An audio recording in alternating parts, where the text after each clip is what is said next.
هاي ملاك سوق يعني وكل يسوع على النور يبدين كل ويس قدام ملاك ويس كل الدوايني يمهدي يبى شوقه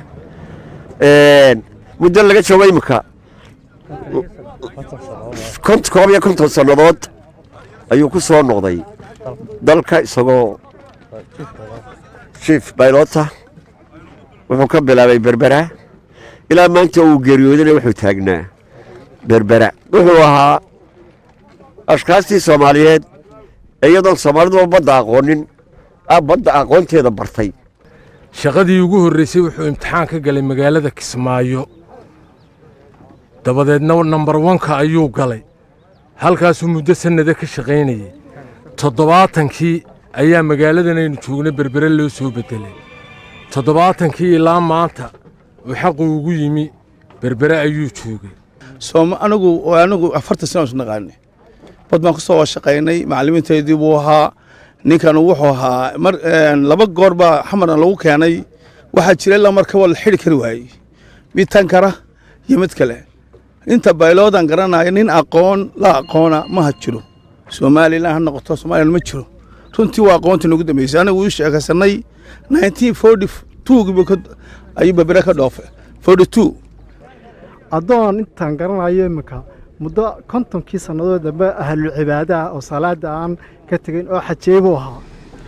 adoon ilaahay u dhibeerayay hadaadiisa iyo cumrigiisa aanay islahayn wuxuu ahaa shakhsiyad wanaagsan shakhsiyad calool xaaran shakhsiyad aan qabyaalad aqoon ilaahay naxariistana ka waraabiyo shayse ayaa lagu magacaabi jiray runtii waxaan anigu ardaydiisii dadkii ka soo aflaxay baan ahaa runtaana wanaagsan trainingkuuna siiyay ayaan halkaa ku soo gaadhay shakhsiyad fiican buu ahaa alxamdulilah rabbilcaalamiin aniga wuu igu soo tabcay especially wuxuu ahaa is my father aabbahay oo kaluha waxaan ilaahay uga baryaa subxaanahu watacaala inuu godka u nuuro abtiye yuusuf aar ducaale yaasiin ilaahay naxariis jannaha ka waraabiyo ilaahay qowlka saabidka ah ku sugo ilaahay markhaati wacan baa uga dhacay adduunyada ee jannatul firdaws aclaa allaha ku macsuumo ilaahay waxaan uga baryaa su'aalaha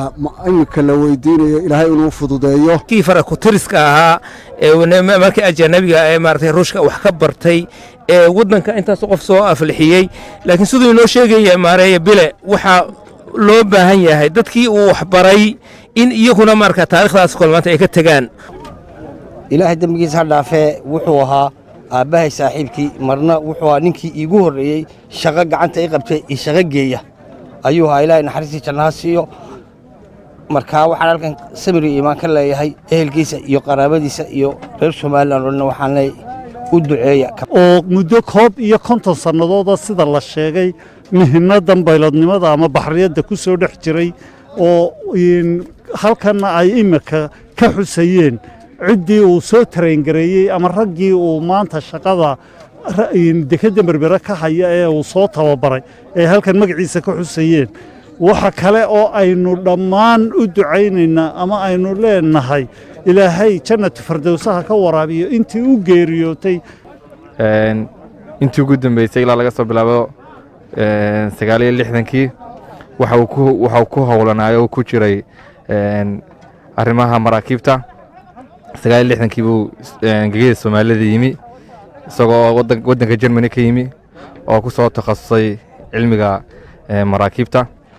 markaas uu ka bilaabay 69kii Kismaayo shaqadiisii ugu horeysay halkaas sanad markuu joogay uu codsaday in Somaliland loo bedelo markaas halkan loo keenay 70kii loo soo bedelay ilaa iyo 70kii ilaa iyo maanta waxa uu ku howlanaa howlaha badda ilaahay waxaan uga baryayaa inuu naxariistii janno ka waraabiyo ilaahay naxariistii jannaha ka waraabiyo adoon wanaagsan oo saalaxa buu ahaa 50kii sano ugu dambeeyayna wuxuu ahaa waxa allaaliyo waxa badda aanu kaga shaqeyno intooda badan isaga macallinkiisii ahaa maanta waxa tusaaleed ku filanba isagay 100 daadiis ku dhawdahay in uu ilaami kada shaqeynayo uu tababar bixinayo insha Allah ta'ala ilaahay waxaan baraynaa kelmad xaqayna ku sugo inna lillahi wa inna ilayhi raaji'uun kabtan Yuusuf Sheeysi alla naxariistii jannaha ka waraabiyo oo habeenkii xalay ku geeriyooday magaalada Berbera waxa uu ku dhashay 1930kii degmada xagal ee dhinaca bari ee magaalada berbera waxaana uu maanta ku geeriyooday da'da 91 waxa uu ka mid ahaa muddooyinkii u dambeeyey dadka cibaadada alle iyo masaajidada laasimay ee ku foganaa alla naxariistii jannaha ka waraabiye maanta ayaa lagu duugay xabaalaha dhinaca koonfureed ee degmada berbera mukhtaar cabdiraxmaan maxamuud telefishinka qaranka Somaliland berbera